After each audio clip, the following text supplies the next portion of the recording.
Start किया था हमने प्रिंसिपल ऑफ एटॉमिक कंजर्वेशन। अब प्रिंसिपल ऑफ एटॉमिक कंजर्वेशन का जो एक समरी है वो मैं यहां लिख रहा हूं कि जैसे मान लीजिए A2B3C2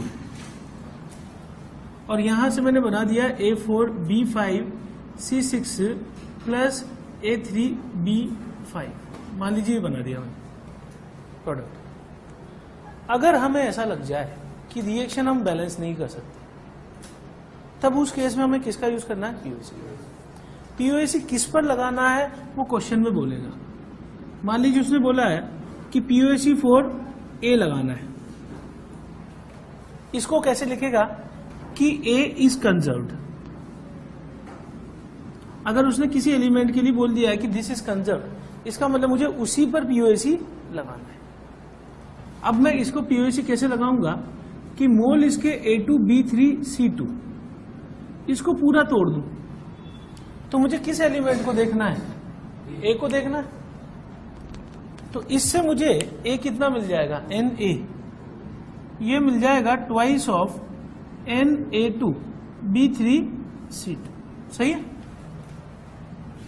यहां से Na4B5C6, यहां से मोल ए कितना मिल जाएगा?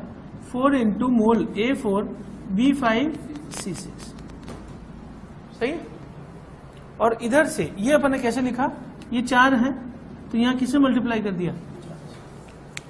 और इधर से यहां से मोल A3B5 है, तो इससे अपन जो है मोल ए कितने मिलेंगे मुझे? 3 इंटू मोल A3B5। अब मास कंजर्वेशन ये बोलता है कि जितना मास इधर है उतना ही मास इधर रहना चाहिए, ठीक है ना। या फिर मैं बोलूं कि जितने मोल इसके इधर हैं उतने ही मोल इधर जाएंगे, या मैं बोलूं जितने एटम इधर हैं उतने ही एटम इधर जाएंगे। तो इसका मतलब इन दोनों का सम किसके बराबर होना चाहिए? इक्वेशन पता लगी अपन को, यानी कि इक्वेशन क्या बनी? N2 इंटू मोल A2B3C2 बराबर 4 इंटू मोल A4B5C6 प्लस 3 इंटू मोल A3B5। सही। अब जो हम पीओसी कंसेप्ट देख रहे हैं, इसका सबसे मेन यूज कैसे है? इसका यूज मैं दे रहा हूं एक क्वेश्चन में कि 2 मोल K4FeCN6 K4FeCN6 is reacted with series of reagent so that all carbon converts into H2C2O4, ठीक है ना। और हमसे पूछा है calculate number of moles of H2C2O4 formed. H2C2O4 formed. अब इस तरह का जो क्वेश्चन है इसमें पीओसी की जरूरत पड़ेगी। कैसे? अगर मान लो मैं रिएक्शन में लिखूं कि K4FeCN6 मेरे पास पड़ा हुआ है और मैं बोल रहा हूं कि इससे मुझे क्या बनाना है? H2C2O4। क्वेश्चन ये है, क्या हम बैलेंसिंग कर सकते हैं? यहां पे नहीं कर सकते। बताओ, ये रिएक्शन बैलेंस थोड़ा की जा सकती है, अपन को पता ही नहीं है और कौन कौन से प्रोडक्ट मिल रहे हैं।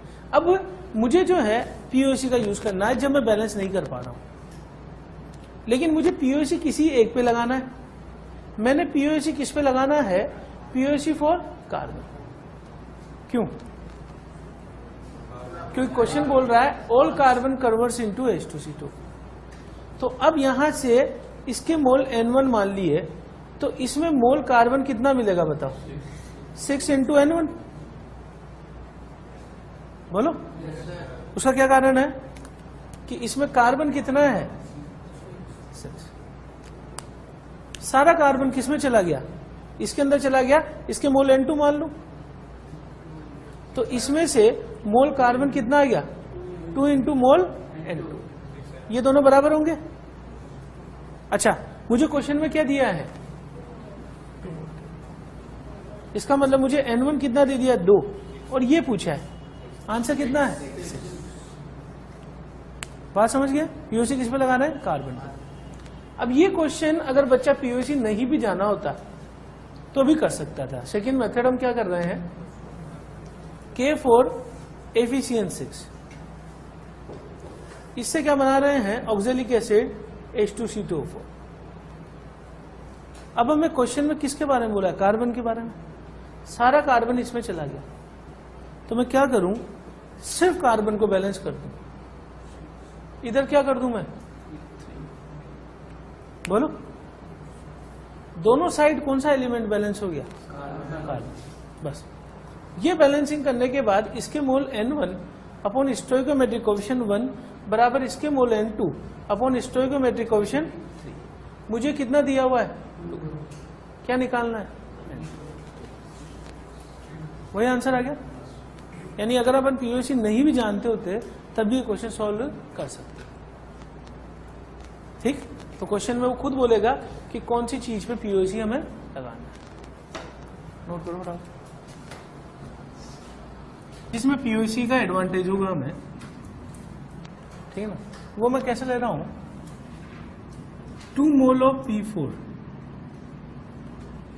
2 mole of P4 is made to react, is made to react completely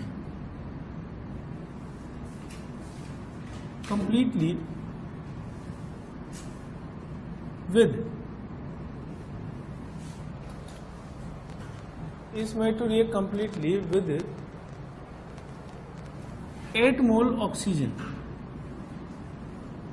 to form P4O6 and P4O10. Calculate number of moles of P4O6 and P4O10.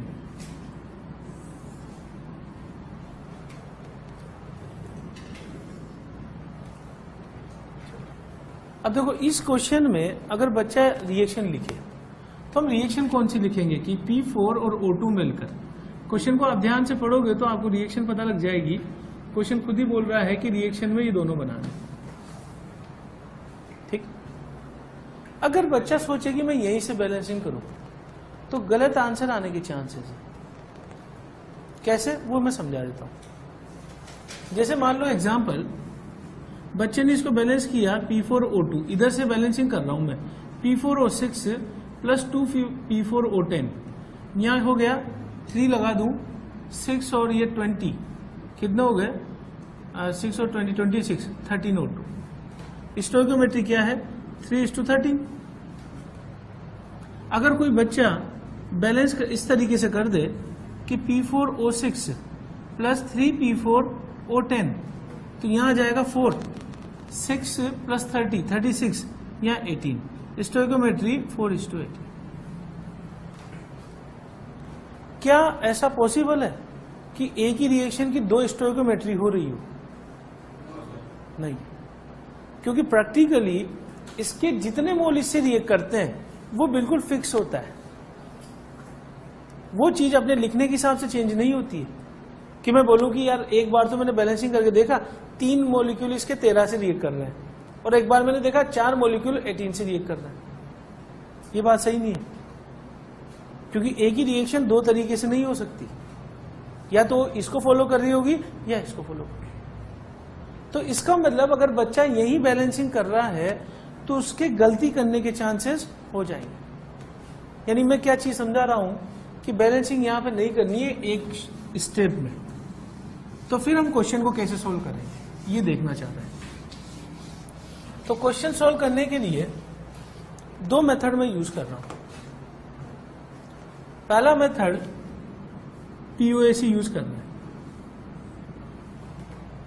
अब पीओएसी अगर मैं यूज कर रहा हूं तो सबसे पहले मैं पीओएसी लगा रहा हूं फॉर फास्फोरस।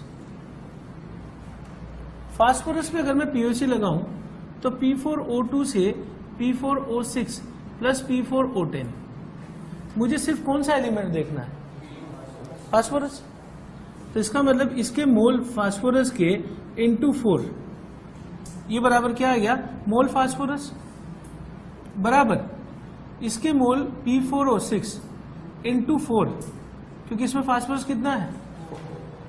प्लस इसके मोल P4O10, इसमें कितना है?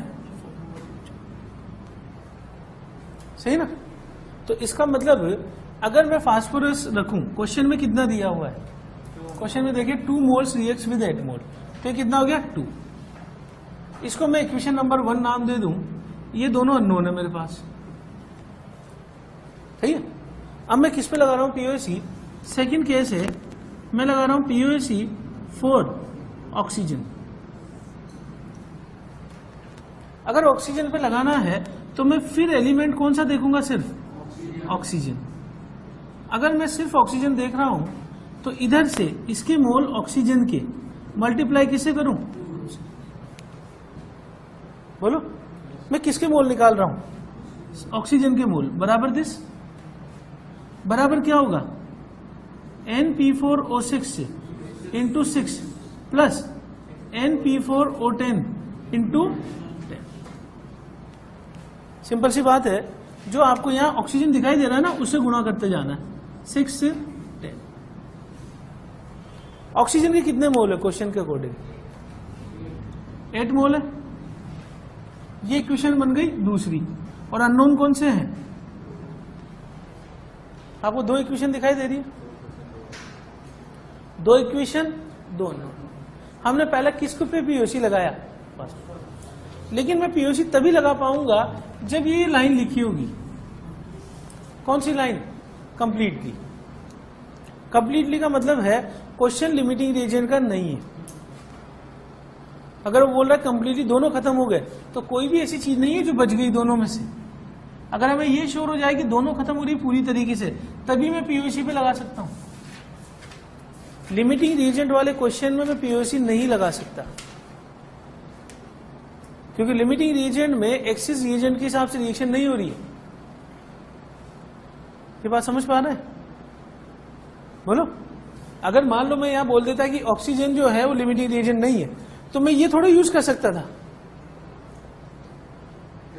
तब सारा ऑक्सीजन थोड़ा जा रहा होता है इसमें, ठीक है ना। तो POC कभी भी लिमिटिंग रीजन वाले क्वेश्चन में नहीं लगता। ये तरीका समझ गए सब लोग? बोलो, P4 प्लस O2 से P4O6 से P4O10, पहले POC किस पे लगाया? फास्फोरस पे, फिर किस पे लगाया? ऑक्सीजन। नोट अभी कर लेना, एक मिनट रुक जाओ। सेकेंड मेथड हम यूज कर रहे हैं बैलेंसिंग से। लेकिन बैलेंसिंग कैसे करूंगा? P4O2 से P4O6। एक बार तो ये लिखूंगा और एक बार लिखूंगा P4 प्लस O2 से P4O10। अलग अलग बैलेंस करूंगा, एक साथ नहीं करूंगा। अब बैलेंसिंग करूं तो P4 तो बैलेंस है, यहां क्या आ जाएगा? और अगर यहां बैलेंसिंग करूं तो यहां क्या आ जाएगा? 5। अगर इसके X मोल खत्म होंगे तो इससे कितने खत्म होंगे? 3। और ये कितने बनेंगे? तो मुझसे पूछा है, ये मैंने कैसे लिख दिया है बताओ? क्योंकि स्टोइकोमेट्री क्या है? S2। अगर मैंने बोला कि ये Y मोल खत्म हो गए, तो ये 1:5:1 की रेशियो है। 5 Y मोल खत्म होंगे और ये कितने बन जाएंगे? Y भी मुझे निकालना है। अब आप ये बताओ, टोटल P4 कितना कंज्यूम हुआ? X+1। क्वेश्चन में कितना दिया हुआ है? और टोटल O2 कितना कंज्यूम हुआ? 3X प्लस 5Y बराबर क्वेश्चन में कितना दे दिया है? इक्वेशन 1, 2 इक्वेशन 2 नोन, क्या निकाल लेंगे? ये चीज आ गई। बोलो, तो सावधानी क्या रखनी है? एक तो क्वेश्चन लिमिटिंग रीजन का नहीं होना चाहिए, दूसरी सावधानी क्वेश्चन में लिखा जाना चाहिए कंप्लीटली कंज्यूम होते हैं 2 रिएक्टेंट, और तीसरा एक ही रिएक्शन में बैलेंस नहीं करना है। यानी यहीं पर बैलेंस नहीं कर दूंगा मैं कि यहाँ 1 लगा दूं या 2 लगा दूं, तो गलत आंसर देगा, समझे? क्योंकि ये चीज मैंने बताई है, 1 2 लगा के अलग तरीके से आ रहा है स्टोइकोमेट्रिक कोएफिशिएंट, 3 5 लगा दूं तो अलग स्टोइकोमेट्रिक कोएफिशिएंट आ रहा है। तो एक रिएक्शन 2 हिसाब से रिएक्ट नहीं करती, समझिए बात? तो अगर आपको बैलेंसिंग से ही करना है तो फिर अलग अलग लिख के बैलेंसिंग करो।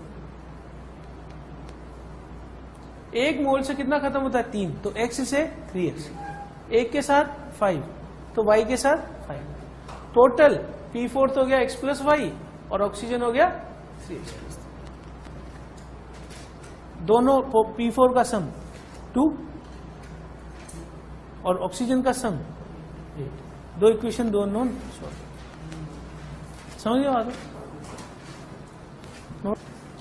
3 मोल I2 and 8 mole Cl2 completely reacts to form ICl3, ICl and ICl3. Calculate moles of ICl and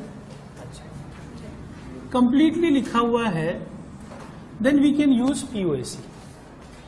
नहीं लिखा होता तब तो फिर गड़बड़ हो जाती क्वेश्चन, तब तो लिमिटिंग रिएजेंट का क्वेश्चन भी हो सकता था, सोल्व करना मुश्किल हो जाता मान लीजिए, ठीक है? तब तो उस केस में उसको बैलेंस रिएक्शन देनी पड़ती है अगर लिमिटिंग रिएजेंट का है, क्योंकि मैं यहाँ पे जो है उसको बैलेंस कर ही नहीं सकता था एक ही लाइन में। भाई लिमिटिंग रिएजेंट का पता कैसे लगता है? स्टोइकोमेट्रिक कोएफिशिएंट से। अब हम जब बैलेंस ही नहीं कर पाएंगे तो स्टोइकोमेट्रिक कोएफिशिएंट कैसे मालूम करेंगे? तो ये थोड़ी सी जो है वो दिक्कत हो जाएगी अगर लिमिटिंग रिएजेंट का क्वेश्चन, तो देगा ही नहीं।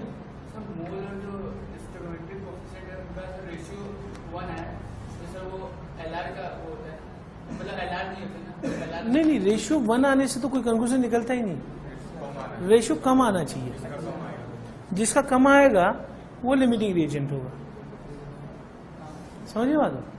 तो अब यहाँ पे अगर मान लो मैं POC से सोल्व कर रहा हूँ, सिर्फ मेरे पास रिएक्शन कौन सी है? I2 प्लस Cl2 से ICl प्लस ICl3, सही है?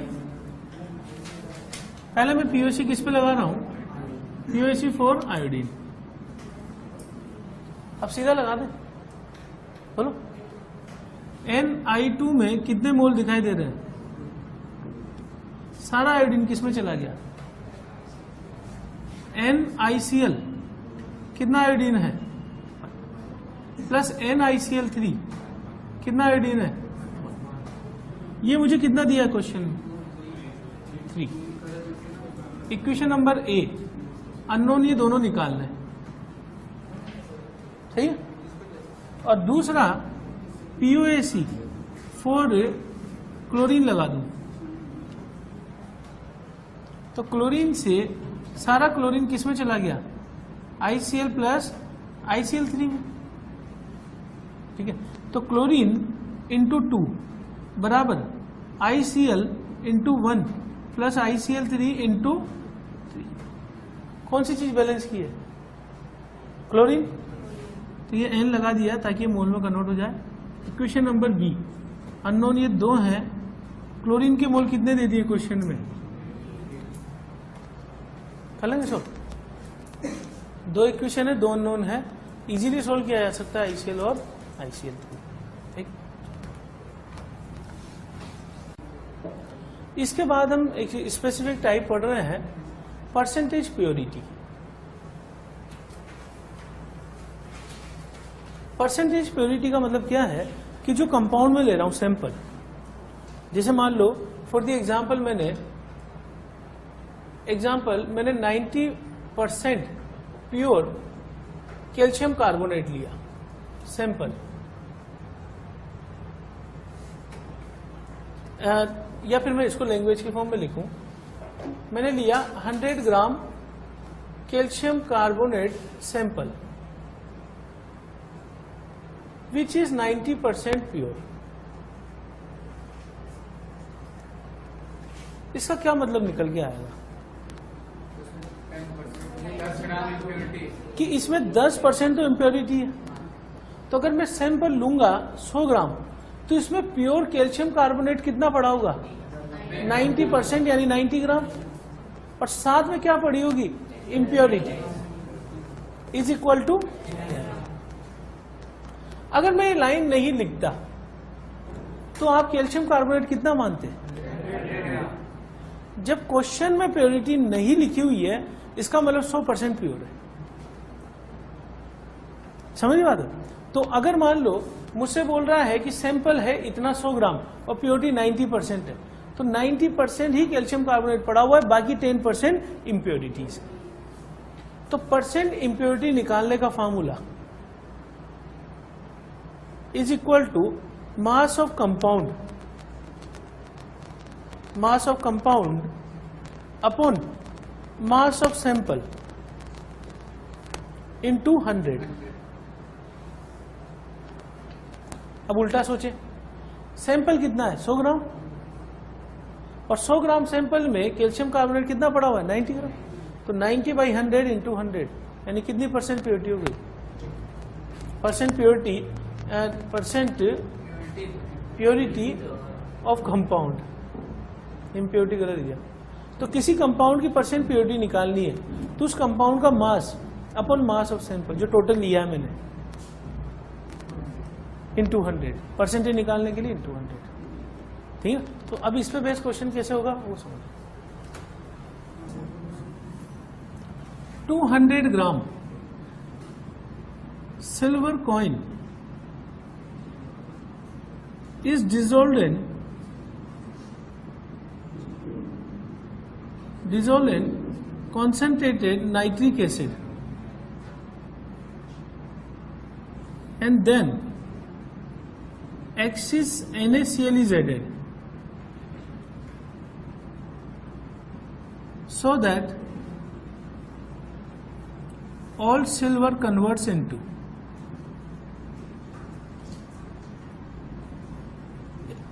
143.5 gram AgCl. Calculate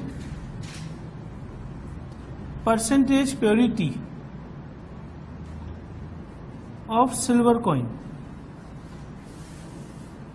Ag दे दिया मुझे 108 और Cl दे दिया 35.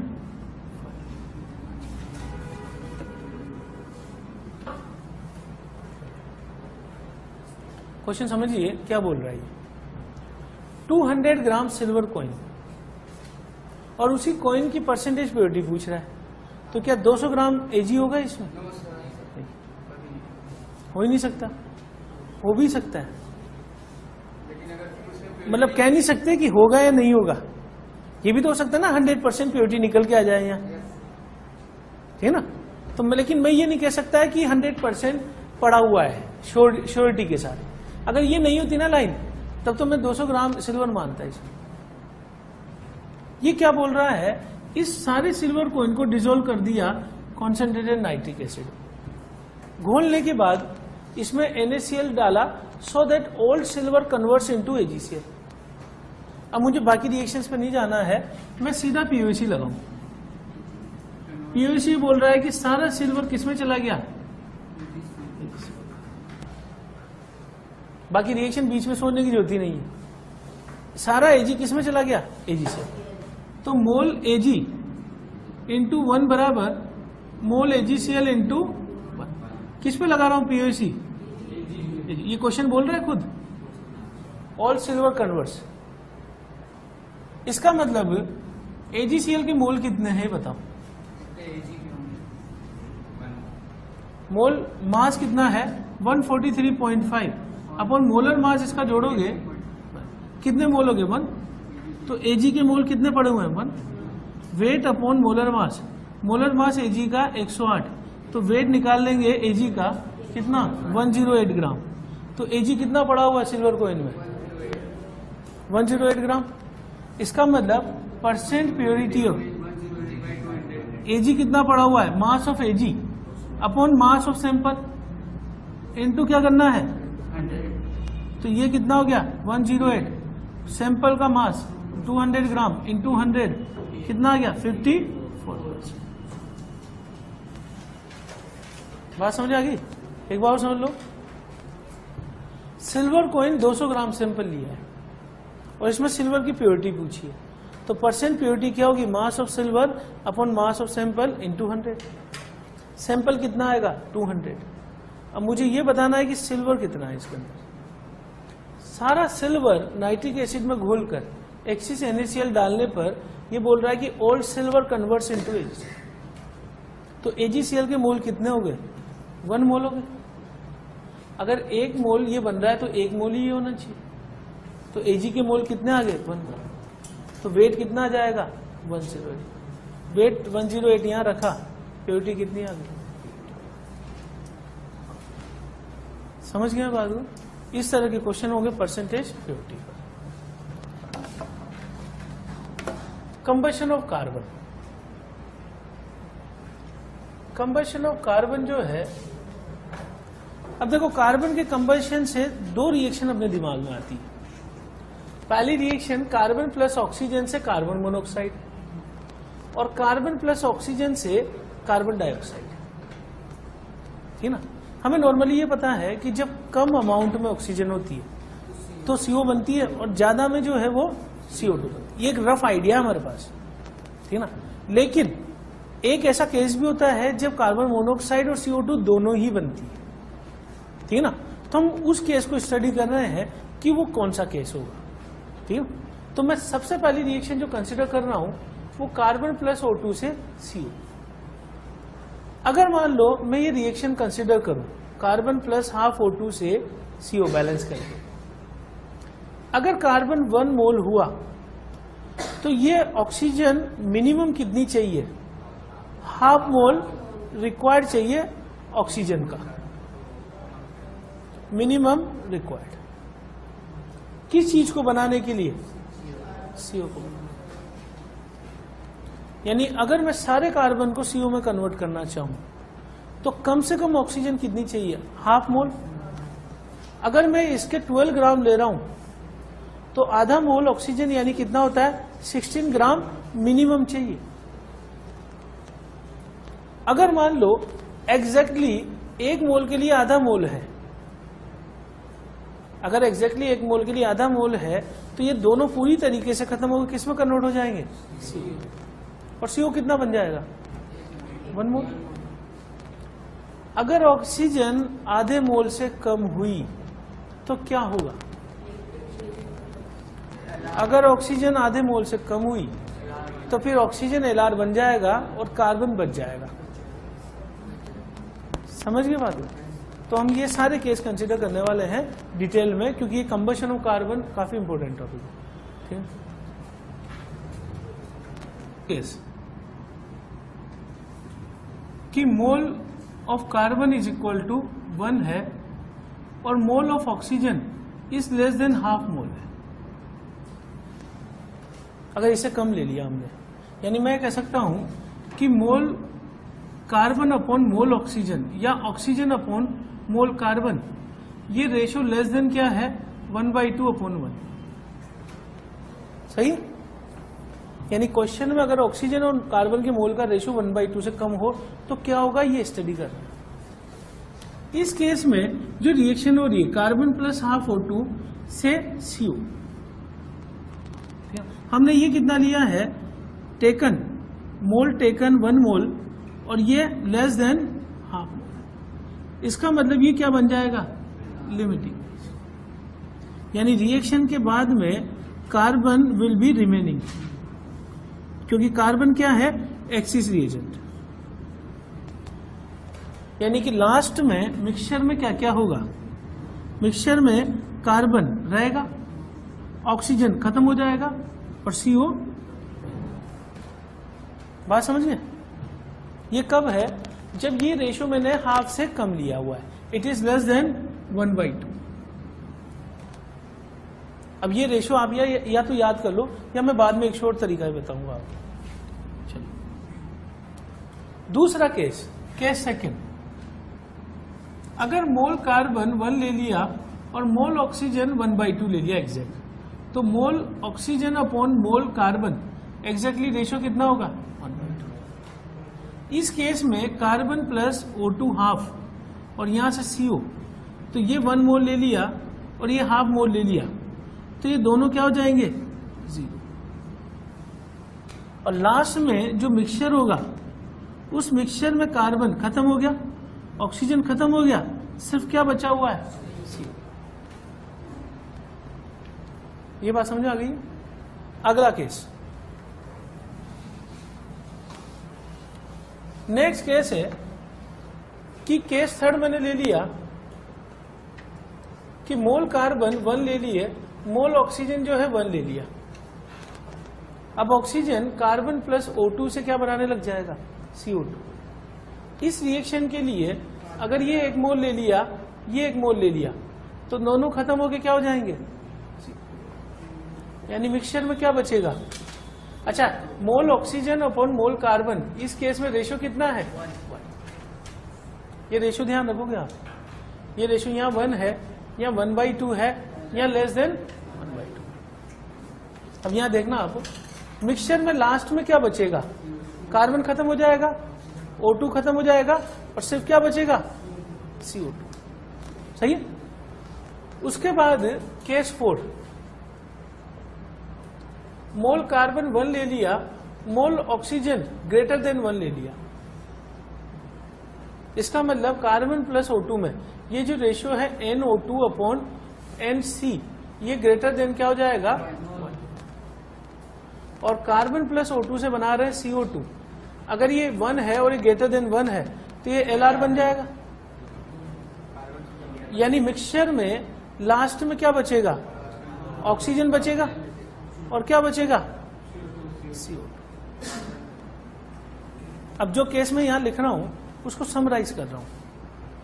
समराइज ये है कि अगर mole oxygen upon mole carbon ratio less than equal to half बनेगा, तो प्रोडक्ट में क्या बनेगा, CO।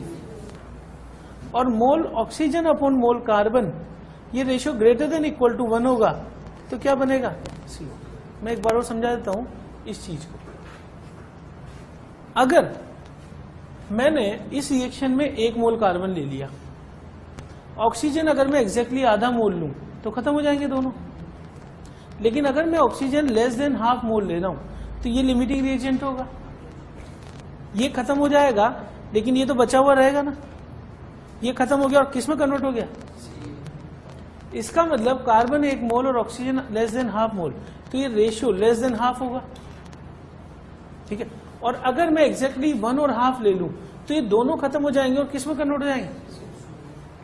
यानी जब भी इन दोनों का रेशियो हाफ या हाफ से कम हुआ, हाफ या हाफ से कम हुआ, तो क्या बनेगा,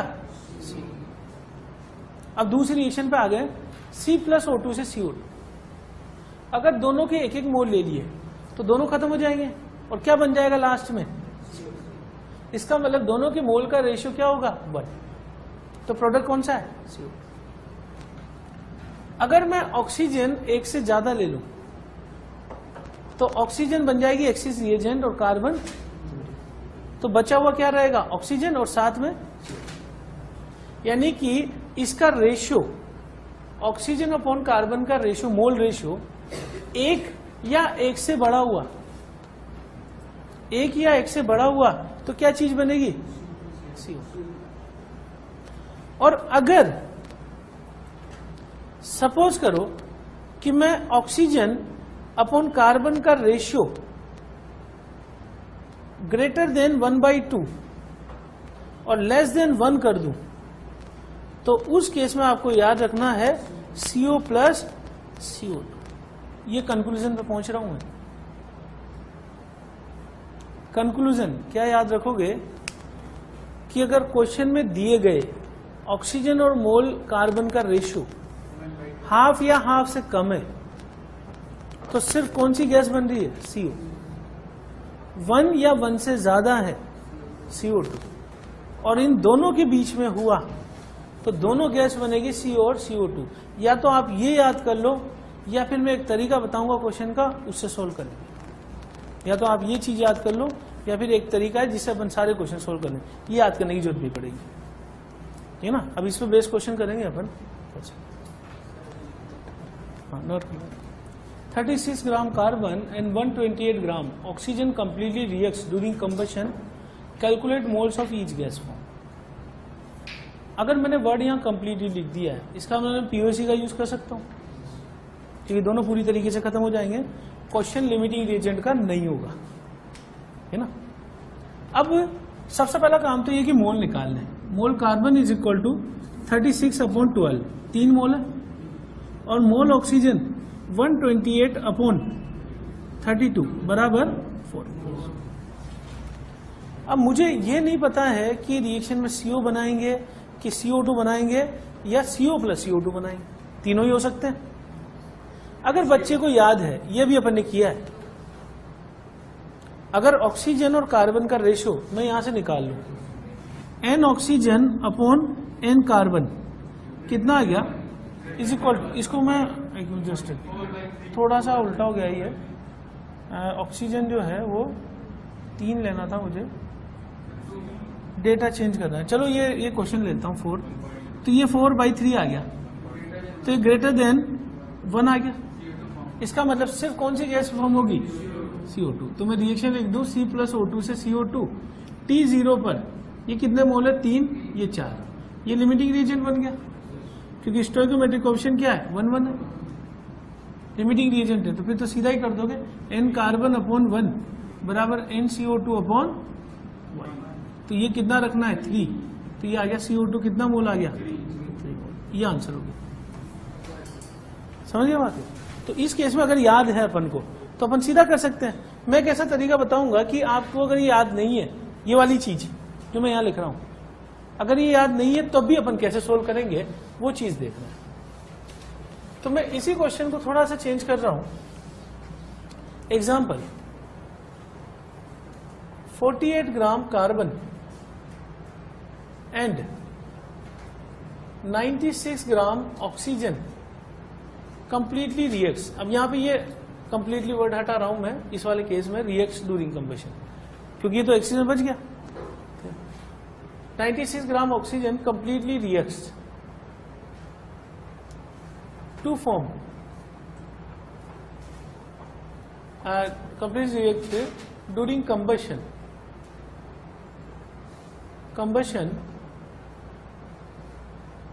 calculate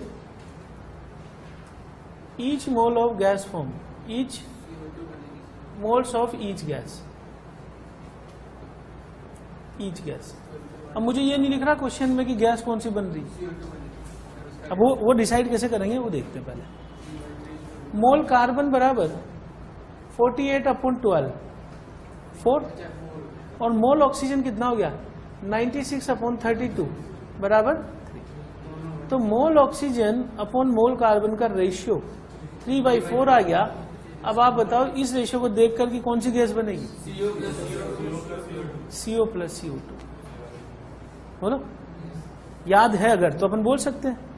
आधे या आधे से कम होगा तो CO, 1 या 1 से ज्यादा होगा CO2, और आधे और 1 के बीच में होगा CO।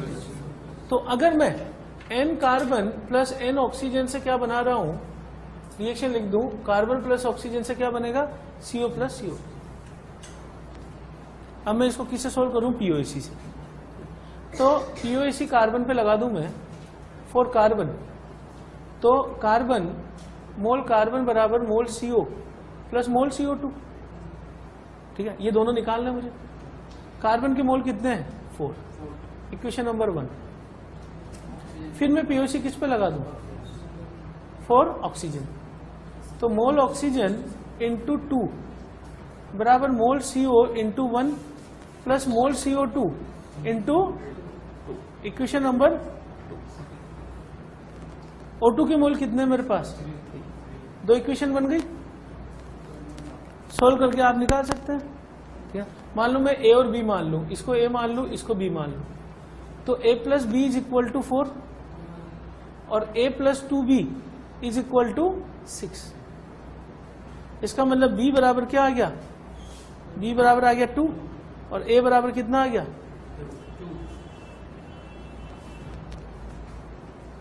समझिए बात हो।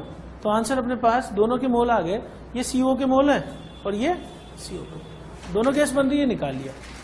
एक बार समझ लें, एक बार बात को, ये रेशियो देखा अपन ने 3/4, हमें पता लग गया दोनों गैस बन रही है CO CO2। क्वेश्चन बोल दिया कि कंप्लीटली रिएक्ट हो रहे हैं, तो कंप्लीटली रिएक्ट के केस में दोनों को खत्म करा दूं तो POC लगा दूं। पहले किस पे लगाया, कार्बन पे, फिर ऑक्सीजन पे। और 2 अननोन बचे CO और CO2, सोल्व करके निकाल। लेकिन हो सकता है एग्जाम में अपन ये चीज भूल जाए कि रेशो क्या था, याद करने वाली चीज होगी ना, तो आधा या आधे से कम या 1 या 1 से बड़ा, मान लो ये चीज ध्यान आ रहा है, तो फिर इन दोनों क्वेश्चन को करने का एक जनरल तरीका बता रहा हूं, ठीक है ना। उसमें आपको याद करने की जरूरत नहीं पड़ेगी, ये रेशो देखने की जरूरत नहीं पड़ेगी। बात समझिए, अगर याद है तब तो फिर अपन सीधा ही कर देंगे। ये रेशो 1 से बड़ा होता तो मैं क्या रिएक्शन लिखता, C+O2 से CO2, आधे से कम होता तो CO, और आधे और 1 के बीच में है CO+। ये अगर याद है तो, ठीक है ना। अगर याद नहीं बन रही है या CO2 बन रही है या दोनों बन रही है, उसके लिए याद करना पड़ेगा। मान लो हम याद ना करना चाहें और इसको डायरेक्ट सोल्व करना चाहें, n कार्बन कितने मोल है, 4, और n ऑक्सीजन कितना है, उससे पहले CO बनेगी और CO प्लस हाफ O2 से लास्ट में क्या बनेगी, ये 2 रिएक्शन इस तरीके से जाती है। पहले कार्बन से इंटरमीडिएट क्या बनेगा, CO, और CO किस में जाएगा। अब अगर मान लो पहली रिएक्शन में ऑक्सीजन बच जाती है तब तो ये रिएक्शन आगे जाएगी, बोलो। अगर पहली रिएक्शन में ऑक्सीजन नहीं बची तो फिर ये रिएक्शन यही रुक जाएगी।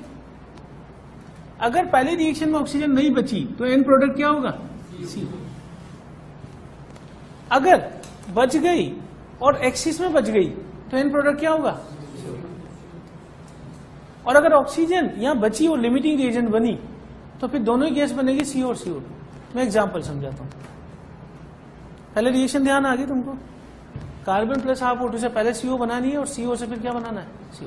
अब मैं रिएक्शन यहां पे रख के स्टार्ट कर दूं सोल्व करना।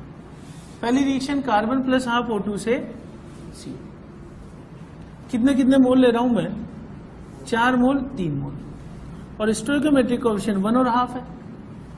बताइए लिमिटिंग रिएजेंट कौन सा होगा, 4/1 और 3/2, यानी ये लिमिटिंग रिएजेंट है। इसका मतलब ऑक्सीजन क्या बन जाएगा, बचेगा ना इसका मतलब। तो अब आप ये बताओ, अगर ये लिमिटिंग रिएजेंट है कार्बन, तो n कार्बन 1 बराबर NO2 अपॉन हाफ बराबर NCO अपॉन 1। किसको मार्क करना है, कार्बन। क्यों, क्योंकि कार्बन एल आ रहे, कितना है ये 4, तो CO के मोल कितने बन गए, 4, और ऑक्सीजन के मोल कितने हुए, यहां से 2 कंज्यूम्ड होंगे नहीं, तो रिमेनिंग कितने आएंगे, रिमेनिंग बराबर 3 - 2 बराबर 1 मोल। सही है बात है। अगर ऑक्सीजन लिमिटिंग रिएजेंट होता तो ये रिएक्शन यही रुक जाती ना, और एंड प्रोडक्ट क्या होता, लेकिन अब दिक्कत ये हो गई कि ये भी बच गया, ये भी बच गया, दोनों बच गए, ये बहुत नाइंसाफी है, ठीक है। तो CO 4 और ऑक्सीजन भी बचा हुआ है, तो अब ये रिएक्शन आगे जा सकती है, इसका मतलब संभावना है। अगर ये दोनों बच गए हैं या बन गए हैं तो उस केस में मैं दूसरी रिएक्शन को कंसिडर करूंगा। अगर इनमें से कोई एक चीज खत्म हो गई, जैसे CO तो खत्म हो नहीं सकता, CO तो बनेगा ही पहले। अगर ऑक्सीजन नहीं बची है तो मैं रिएक्शन को कहां रोक दूंगा, और आंसर CO लिख दूंगा। लेकिन अगर CO और O2 दोनों है तो फिर रिएक्शन किस में जाएगी, लेकिन फिर हम रिएक्शन को कंसिडर करेंगे बैलेंसिंग से ही। जैसे दूसरी रिएक्शन कौन सी लाया मैं, दूसरी रिएक्शन लाया मैं कि CO प्लस हाफ O2 से CO2, T बराबर 0 पर ये कितना मोल है, 4 मोल, ये कितना बचा है, 1 मोल। अच्छा, स्टोइकोमेट्रिक कोएफिशिएंट 1 और हाफ है, बताइए लिमिटिंग रीजन कौन सा होगा, और ये एक्सिस। तो अब ये खत्म हो गया, तो मैं NCO अपॉन 1 बराबर NO2 अपॉन हाफ बराबर NCO2 अपॉन 1। पुट किसको करना है, केवल पुट करना है केवल O2 को। कितना पुट करना है, 1 मोल। तो NCO कितना आ गया, 2 मोल, और NCO2 कितना आ गया, बराबर एक्सिस रिएजेंट है ना CO, तो ये 2 मोल नहीं होगा, ये होगा कंज्यूम्ड, तो NCO2 कितना बना 2 मोल। अच्छा NCO रिमेनिंग कितना होगा बराबर 4 - 2 बराबर 2 मोल। तो ये दोनों आंसर आए थे अपने अभी थोड़ी देर पहले आंसर निकाला पीओसी से 2 और 2 मोल ही आ रहे थे। अब समझ लो दोबारा इस बात को, अगर आपको वो केस याद है कि रेशियो किसके बीच में होना चाहिए, ऑक्सीजन और कार्बन के मोल का रेशियो 1/2 और 1 के बीच में होना चाहिए, तो CO और CO2 बनेगा। 1/2 से कम होगा CO और 1 से बड़ा होगा CO। अगर मान लो वो चीज याद नहीं है तो हम कैसे स्टार्ट करेंगे, ये 2 रिएक्शन कंसीडर करें जिसको हम बोलेंगे कॉन्जिक्यूटिव रिएक्शंस, एक के बाद दूसरी। लेकिन दूसरी तो तभी होगी ना जब पहले के बाद रिएक्टेंट बचा हुआ रहेगा, ऑक्सीजन बचा हुआ रहेगा। तो मैं पहली रिएक्शन ये कंसीडर करूं, लिमिटिंग रिएजेंट मालूम करूं, तो कार्बन खत्म हो गया। कितना 1 मोल से 1 मोल बनता है, तो 4 मोल से ये कितना बन जाएगा 4 सीधा। ऑक्सीजन 4 मोल के साथ कितनी खत्म होगी 2 मोल, जबकि लिया कितना था मैंने स्टार्टिंग में 3। तो रिमेनिंग ऑक्सीजन कितनी होगी। अब अगर ये दोनों चीजें हैं अपने पास तो रिएक्शन कौन सी होने लग जाएगी। अपन ने लिखा CO + 1/2 O2 से CO2, मोल 4 और ऑक्सीजन के बचे हुए 1, लिमिटिंग रिएजेंट कौन सा था ऑक्सीजन। तो अगर ये खत्म हो गया तो बचेगा कौन सा CO, यानी दोनों चीजें बन गई ना CO और CO2। कितनी बनी, इसका अपन ने मोल मोल एनालिसिस लिखा। ऑक्सीजन के मोल 1 मोल अगर खत्म हुए तो CO2 कितना बन गया 2 मोल, और CO कितना खत्म हो गया 2 मोल, और लिया कितना था, तो रिमेनिंग कितना हो गया 2। समझ गए बात को, ठीक है। तो इस तरीके से अपन इस क्वेश्चन को अगर मान लो मैं यहाँ इस क्वेश्चन में ऑक्सीजन जो है 5 मोल ले लेता, सपोज करो ऑक्सीजन में 5 लेता। एक क्वेश्चन और करके बताता हूं, जैसे एग्जांपल मैंने मोल कार्बन लेता मैं 4 और मोल ऑक्सीजन ले लेता मैं 6। बताओ एंड प्रोडक्ट क्या बनता। रेशियो देखो ना आप, तो O2/C 1 से बड़ा है तो CO2 होगा एंड प्रोडक्ट से। अब मैं इस तरीके से कंफर्म कर रहा हूं, पहली रिएक्शन 2 कार्बन + O2 से 2 CO। अब मैं सीधा ही कर रहा हूं, मोल में ले रहा हूं 4 और ये 6, स्टोइचोमेट्रिक कोएफिशिएंट 2 और 1, लिमिटिंग रिएजेंट कौन सा हो गया ये, ठीक। तो कार्बन तो खत्म हो गया, ऑक्सीजन कितना रिमेनिंग होगा, ऑक्सीजन रिमेनिंग 6 - 1 5। यहीं से देख के बता दो, 2 के साथ 1 खत्म होता है। और मोल CO कितना बन गया बराबर 4 मोल। सही है, सही किया ना, देख लो एक बारी, या ये 2 आएगा, कितना बचा। मैं सीधा शॉर्ट में कर रहा हूं इसे, ये बात समझ आएगी। लिमिटिंग रिएजेंट है कार्बन, तो कार्बन 2 मोल खत्म होगा तो ये कितना बनेगा 2, तो 4 खत्म होने से कितना बनेगा 4, और ऑक्सीजन 2 के साथ 1 खत्म होगी तो 4 के साथ कितनी खत्म होगी 2, तो बचा हुआ कितना रहेगा 4। अब दूसरी रिएक्शन कंसीडर करो, CO + 1/2 O2 से CO2, इसको मैं 2 से गुणा कर दूं 2CO 2CO, मोल कितने कितने ले रहा हूं 4 और ये 4, स्टोइकोमेट्रिक कोएफिशिएंट 2 1। बताइए लिमिटिंग रिएजेंट कौन सा है। CO तो खत्म हो गया ना, क्या बना CO2, और बाद में क्या बच गया, केस वही आ गया ना। अगर मोल रेशो 1 या 1 से बड़ा हुआ तो CO2 तो बनेगी, अगर बड़ा हुआ तो O2 बच जाएगी, और बराबर हुआ तो O2 भी खत्म। तो अपन समरी पे बात करें, जैसे इतना जो टॉपिक पढ़ाया है थोड़ा सा कंफ्यूजिंग हो सकता है दिमाग में। समरी अपनी ये है कि जब भी कार्बन और ऑक्सीजन देगा, ठीक है, समरी ये है कि जब भी कार्बन और ऑक्सीजन देगा पहले कौन सी रिएक्शन कंसीडर करूं, ये, ठीक। इससे क्या बनेगा CO बन गई, और अगर ऑक्सीजन बच गया, CO बन गई और अगर ऑक्सीजन बच गया तो फिर कौन सी रिएक्शन कंसीडर करूं, समझ गए बात। और सेकेंड रिएक्शन से ये क्या बनेगा लास्ट में, अगर ऑक्सीजन लिमिटिंग रिएजेंट हुआ तो मिक्सचर में होगा CO प्लस CO2, और अगर CO लिमिटिंग रिएजेंट हुआ तो मिक्सचर में होगा CO2 और अब आपको और कुछ दिमाग लगाने की जरूरत नहीं है। समझिए बात को। तो अपन सक्सेशन में रिएक्शन कंसिडर करके सॉल्व करें। आज ही स्टॉप कर रहे हैं।